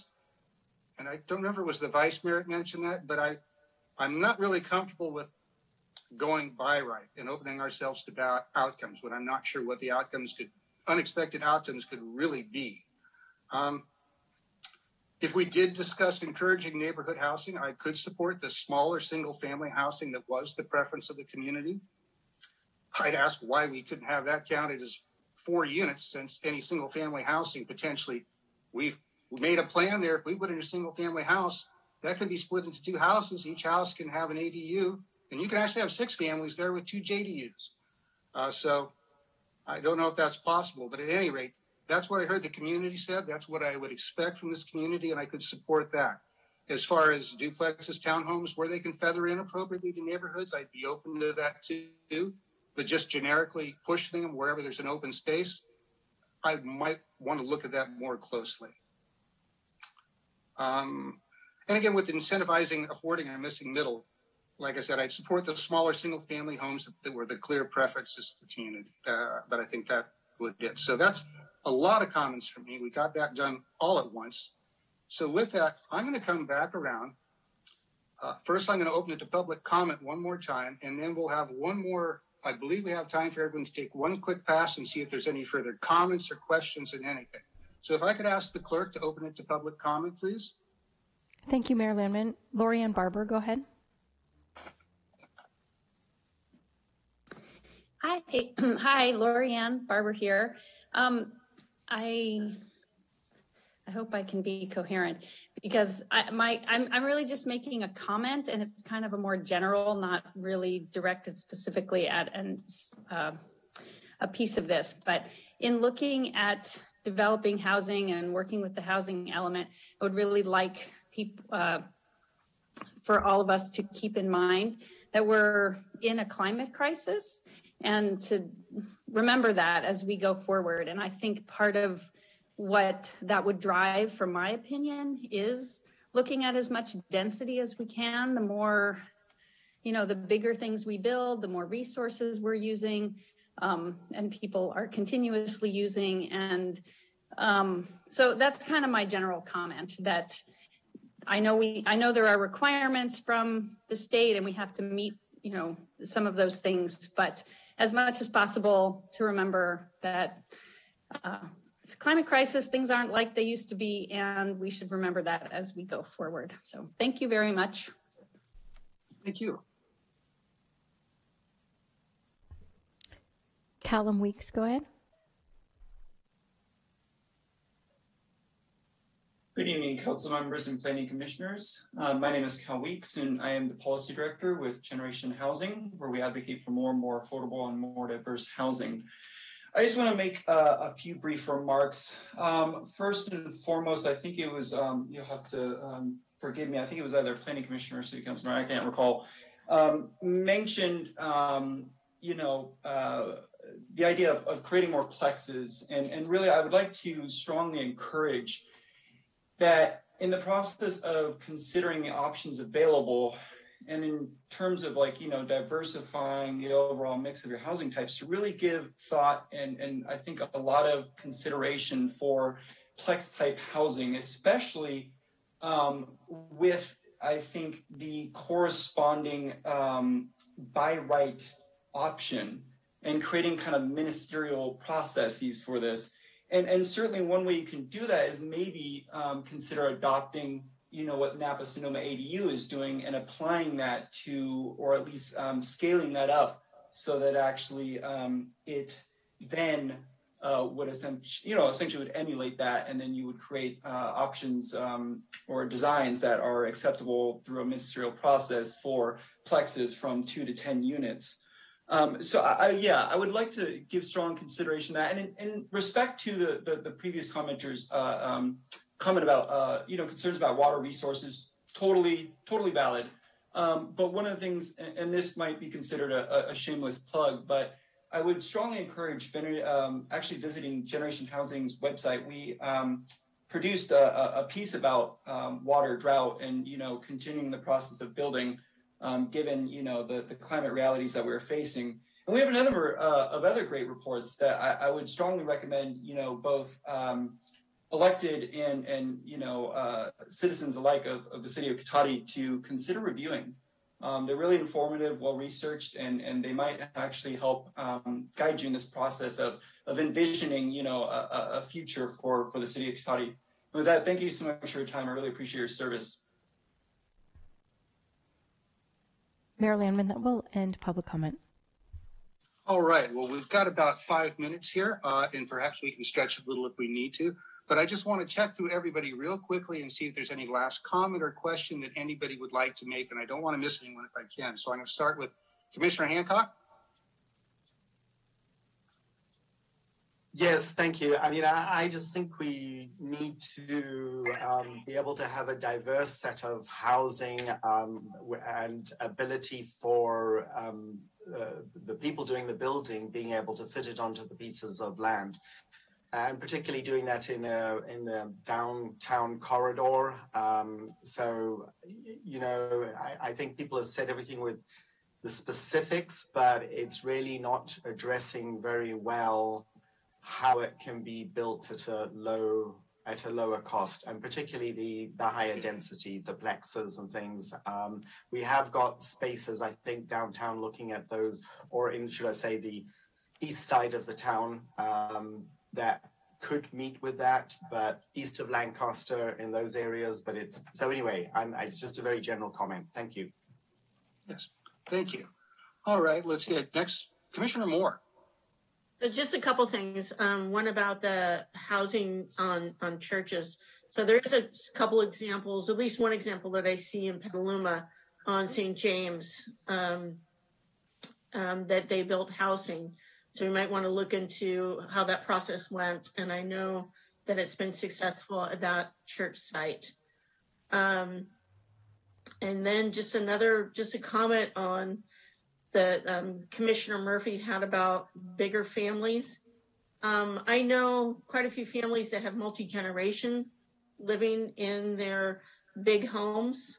And it's either college kids that have come back home or a grandmother or, multiple generations now. And I think that's an option also that you have to look at when it comes to housing, that not every small cottage, not everybody needs a small cottage to themselves, that when you have a bigger home that you have to take care of an elderly parent, or you have, like I said, multi-generation with small children and everyone's living under a house, you may have 10 people living in a bigger home, but that all works because they all, obviously, it's affordable for them.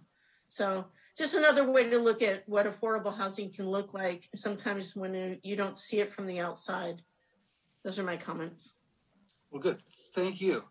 And let's see, I'm going to go one last time to Commissioner Rodriguez. No comments or questions. Thank you. Thank you. All right, let me jump then to Commissioner Murphy. Commissioner Murphy. Thanks. Yeah, and what Commissioner Moore said, kudos to the grandmas and grandpas who help us raise our children.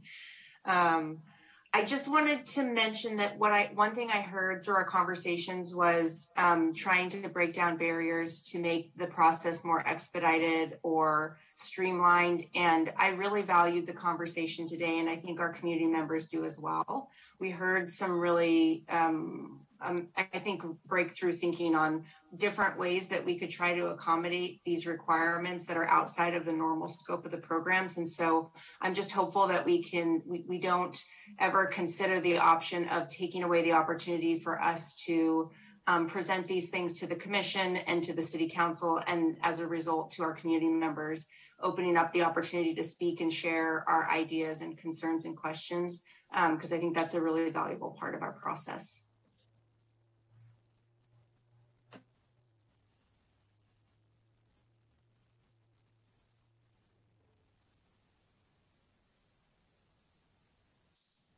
You're muted, Mark. That's twice. If I do 3, I have to buy ice cream for everybody. So I'll have to be careful. Chair Lemus, I'm going to you next. Okay, thank you. I appreciate all the conversation today and learning about all the different programs that are available. And I hope that through this process that we can come up with a housing element that will provide more housing and affordable housing. That's one of my focuses, that there's more affordable housing for families. Thank you. And thank you. And all right, we're switching to the council. Councilmember Ford, please lead us off. Thank you, Mayor Lamnon. First, I just want to make one point. I think it was Luke who used the term co-housing and said maybe those units wouldn't count towards RENA. You need to look up what co-housing is. That's not the case. So co-housing is full units that count fully. So it feels to me like I've heard general agreement on issues 1 through 3. Like we're all good with the no rezoning plan. We're all good with a modest increase in ADU. Like with saying we're going to do some things, like and actually doing some things to let people know about the ADU and JADU options, so that we can claim a slightly higher production, like as several people have mentioned, 6 a year as a goal. The options B and C for the no net loss didn't have any objection from any speakers I heard of. So most of our discussion has been around these possible new programs. Commissioner Moore mentioned a possible church housing option that we ought to look at as an example. And I think if staff wants to bring back a church and school possible option, then we're definitely going to need examples, because a lot of us are having trouble seeing where that's going to happen here. Same with the workforce housing overlay. Like, what are some examples of either in nearby towns or where you actually, what are those parcels where you actually see it working here? Density bonus. A lot of us feel like the state has already just in the last year pushed it really hard, and it's hard to see going too much above that, except as Mayor Lamnon said, on a case-by-case basis. But the affordable by design issue, especially the issue of treating a small studio or 1-bedroom the same as a 5-bedroom house for the purposes of calculating density, I think we could reasonably address that, and without, like, I would take issue with the way we calculate density, frankly. I think to say that a 5-bedroom house is the same impact as 1 studio apartment is just silly. So we got to come up with better ways to talk about density than just by unit. So I appreciate that that's one of the options we're talking about here, and I hope we can get there. Thanks. Thank you. Councilmember Moore. Thank you, Mayor Lamnon. I would concur with Councilmember Ford on all those issues. The only thing I would throw a caveat on is density bonus. I think the state at that level is significant enough. I don't know if any of you have ever been involved with housing that's like tenement housing, where people are stacked on top of each other, and HUD did this in the 50s and the 60s. And if you look at those units, they've had all kinds of issues because you've got too many people crammed into one place. That's just my opinion on that. And I've been down there and I've actually done work in those units, so I'm very familiar with those. And everything else I seem to be okay with at this point. Thank you.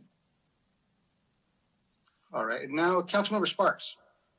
Thank you. I wanted to make one final statement, which was just that we really need to listen to what our constituents are telling us about housing affordability being their number one issue in terms of housing. I was looking at the survey numbers and 73% ranked housing affordability as either number one or number two. And only 29% ranked development as their number one or number two issue.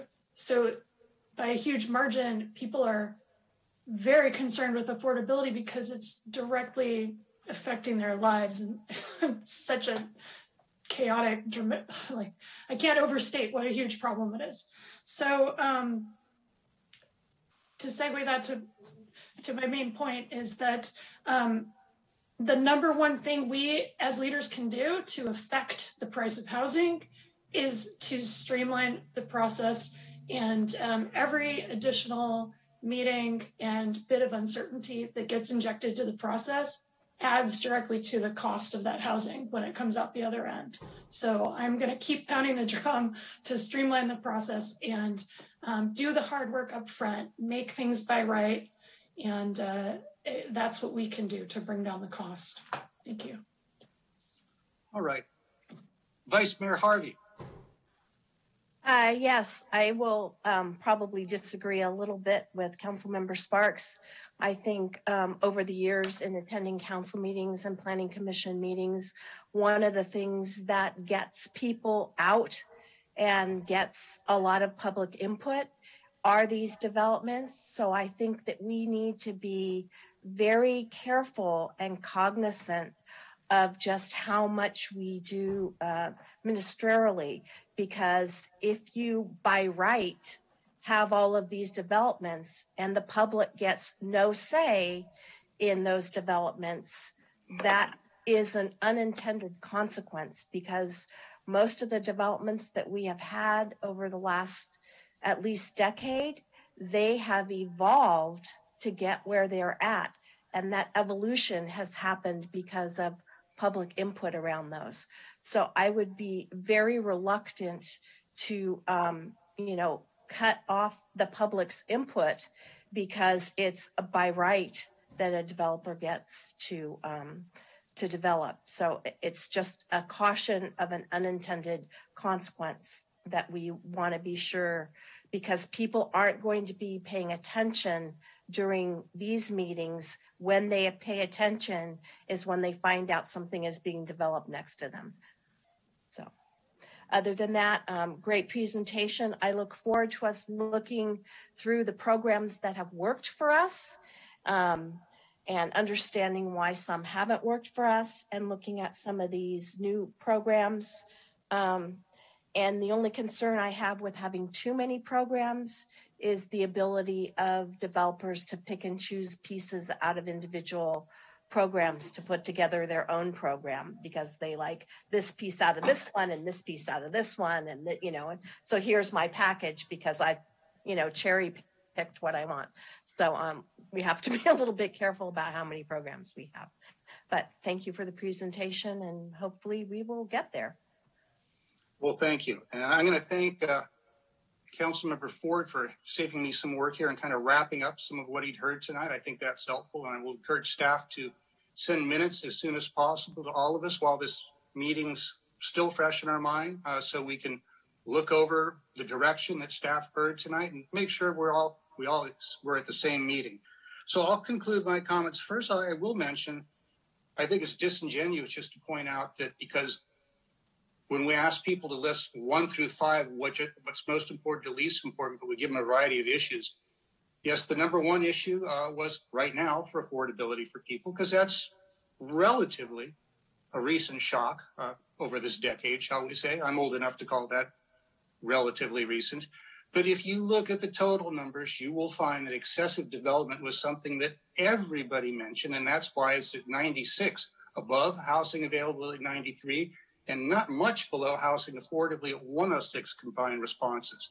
And that jives with my 34 years of living in this town, knowing the people, hearing their thoughts, and almost 13 years of, as Council Vice Chair Harvey said, when they come to the meetings expressing what they want to see in Cotati and what they don't want to see. I like to mention the climate crisis because I agree it's interesting. We talk about that, then we put on a different hat and we talk about housing and we go in different directions. But I think we really need to consider water because the calculation has changed for water. It appears with the change in weather patterns here.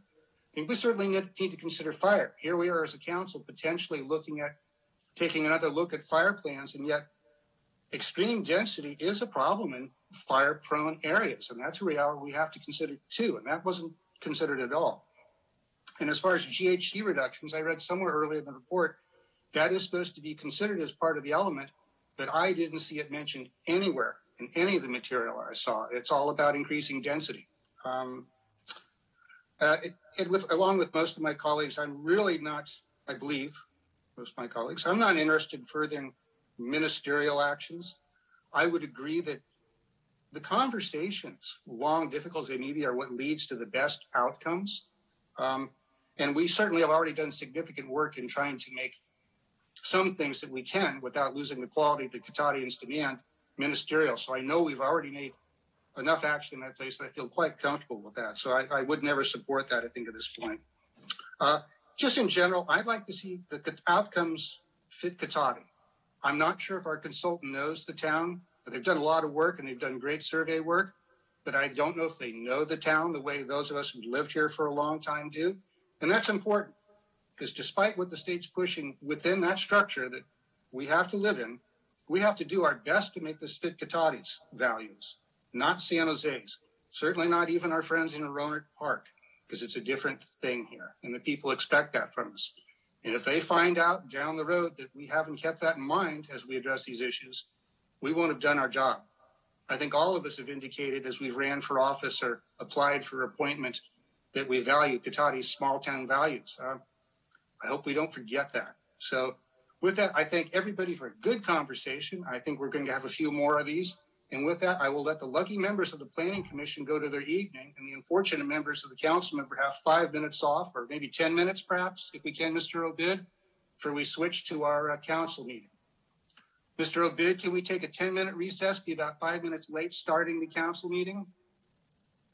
Yeah, so we can start the meeting and just have it have the screen up, and then we can actually start it 5 minutes late, which is fine. Yeah, I think that will be good. It will give everyone just a second to get a drink of water, whatever they need to do, and get ready for the next meeting. So thank you again, everybody. We are adjourned with this meeting at 7:25, and I look forward to seeing you all next time.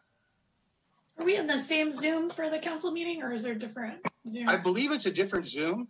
I'll let the city manager speak to that. I've got 2 emails. A different Zoom. Yes. It's a different Zoom? Yeah. Okay. Yep. So we're leaving all this Zoom. logging out, gang. Yeah. Record.